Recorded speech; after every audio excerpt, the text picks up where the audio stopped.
Chris में प्यारे भाई और बहनों, आज के मनन चिंतन के लिए हम लेंगे सन्मति का सुसमाचार अध्याय 6 पद संख्या 25 से लेकर। आइए हम सब साथ में बाइबल पढ़े। मैं तुम लोगों से कहता हूँ, चिंता मत करो, ना अपने जीवन निर्वाह की कि हम क्या खाए, और ना अपने शरीर की कि हम क्या पहने। क्या जीवन भोजन से बढ़कर नहीं, और क्या शरीर कपड़े से बढ़कर नहीं? आकाश के पक्षियों को देखो, वे ना तो बोते हैं, ना लूनते हैं, और ना बखारों में जमा करते हैं, फिर भी तुम्हारा स्वर्गीय पिता उन्हें खिलाता है। क्या तुम उनसे बढ़कर नहीं हो? चिंतन करने से तुम में से कौन अपनी आयु घड़ी भर भी बढ़ा सकता है? और कपड़ों की चिंता क्या करते हो? खेत के फूलों को देखो, वे कैसे बढ़ते हैं। वे ना तो श्रम करते हैं और ना कताते हैं, फिर भी मैं तुम्हें विश्वास दिलाता हूँ कि सुलेमान अपने पूरे टाट बाट में उनमें से एक की भी बराबरी नहीं कर सकता था। रे अल्प विश्वासियों, खेत के घास आज भर है और कल चूल्हे में झोंक दी जाएगी। यदि उसे भी ईश्वर इस प्रकार सजाता है, तो वह तुम्हें क्यों नहीं पहनाएगा। इसलिए यह कहते हुए चिंता मत करो, हम क्या खाए, क्या पिए, क्या पहने। इन सब चीजों की खोज में गैर यहूदी लगे रहते हैं। तुम्हारा स्वर्गीय पिता जानता है कि तुम्हें इन सभी चीजों की जरूरत है। तुम सबसे पहले ईश्वर के राज्य और उसकी धार्मिकता की खोज में लगे रहो, और ये सब चीजें तुम्हें यूं ही मिल जाएगी। कल की चिंता मत करो, कल अपनी चिंता स्वयं कर लेगा। आज की मुसीबत आज के लिए बहुत है।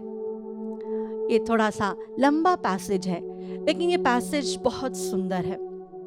चिंता मत करो। क्या आपने कभी शाम के समय आसमान में पंछियों को अपने घोंसले की ओर उड़ते हुए देखा है? वो बहुत शांत रहती है। उसके मन में टेंशन नहीं कि कल सवेरे मुझे उठकर जाकर भोजन ढूंढना पड़ेगा।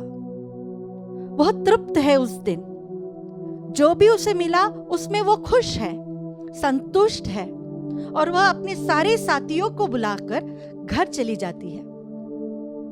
उनमें से किसी एक को भी यह टेंशन नहीं कि कल सवेरे हमें भोजन मिलेगा या नहीं, क्योंकि वो जानते हैं कल उनके हाथों में नहीं है। उन्हें पता है हम मेहनत नहीं कर रहे हैं, फिर भी ईश्वर हमें भोजन देता है। प्यारे भाई और बहनों, चिंता आजकल हमारी एक ट्रेंड में है।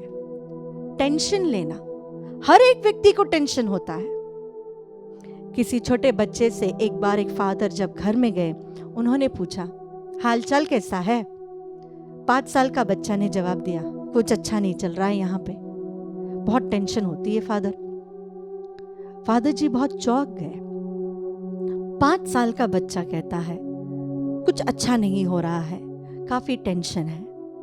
तो टेंशन बोली चीज हमारे बच्चों में भी आजकल आने लगी है। पढ़ाई का टेंशन, टीचर्स से डांट मिलने का टेंशन, पीयर प्रेशर्स, फ्रेंड्स ऐसा करते हैं तो उसका टेंशन, तो हमसे नहीं हो रहा है तो उसका टेंशन, जीवन साथी बात नहीं कर रहे हैं, परिवार में लड़ाई झगड़ा हो रहा है, उसका टेंशन, अच्छी नौकरी नहीं लग रही है, बच्चे नहीं हो रहे हैं, बरकत नहीं है, बीमार हूं, उस चीज का टेंशन। बहुत सारे टेंशन से घिरे रहते हैं। लेकिन क्या हमारा टेंशन लेने से हमारे प्रॉब्लम सॉल्व होते हैं? कभी नहीं, कभी नहीं। मैं बहुत टेंशन लेने वाली एक इंसान थी। छोटी छोटी बातों में बहुत टेंशन लेने की आदत थी कुछ साल पहले। लेकिन एक चीज प्रभु ने सिखाई, तुम टेंशन लेकर यहां बैठो या वो सारी चीजें मुझे सौंप दो और मैं कर दूंगा। कौन सा अच्छा है?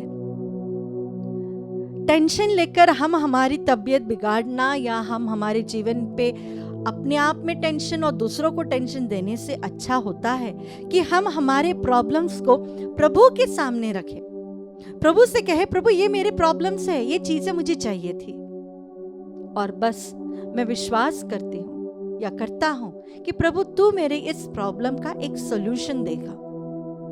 मेरे घर में आज भोजन नहीं है, मेरे पास पैसे नहीं है, मेरे पास एक अच्छी नौकरी नहीं है, ये बात प्रभु को दो। प्रभु के सामने बैठो। आपके जीवन के सभी समस्याओं को प्रभु बहुत अच्छे से जानता है। जो ईश्वर एक छोटी सी पक्षी का या एक छोटे से सृष्टि का इतना ख्याल रख सकता है, तो क्या वह ईश्वर हमें, जिसे उसने अपने ही प्रतिरूप में बनाया है, क्या हमारा ख्याल नहीं रखेगा? वह ईश्वर जो फूलों को इतने अच्छे रंग से सजाता है, क्या वही ईश्वर जिसने हमें अपनी आंखों की पुतली की तरह संभाल कर रखा है, क्या वह हमारे जीवन के सभी समस्याओं का उत्तर नहीं देगा? विश्वास, इसके लिए हमें विश्वास की जरूरत है। जितना हम विश्वास करेंगे, जितना हम अपने जीवन को प्रभु को समर्पित करें और मेहनत करें, हमारे जीवन में प्रभु की आशीष जरूर होगी। चिंता करने से प्यारे भाई और बहनों, बीपी, प्रेशर, बीमारियां, acidity, arthritis, headache, migraine problem, shoulder pain, back pain, घुटनों में दर्द, इससे ज्यादा आपको कुछ लाभ नहीं होगा। इससे ज्यादा कुछ लाभ नहीं होगा। शायद आपके टैबलेट्स की गिनती अब बढ़ती जाएगी, आपके प्रॉब्लम्स कम नहीं होंगे। प्रॉब्लम्स कम होना हो तो इससे लेकर पढ़ो। आपको चिंता है आपके लाइफ में, वचन को उठाकर पढ़ो। ऐसा कोई भी प्रश्न नहीं जिसका उत्तर बाइबल में ना हो। जितना हम प्रभु के वचन को अपने जीवन में ग्रहण करते हैं, उतना ही प्रभु का सामर्थ्य हमारे जीवन में आ जाता है और हमें फिर चिंता करने की जरूरत नहीं। अगर आपके फैमिली में प्रॉब्लम्स हो और आप टेंस्ड हो, इस आराधना में आप भाग ले रहे हो, प्यारे भाई और बहनों, बच्चों, आप वचन का सहारा लें, वचन पढ़ें, प्रभु की इच्छा को जानने की कोशिश करें और उसी के साथ आपके सारे टेंशन्स कम हो जाएंगे।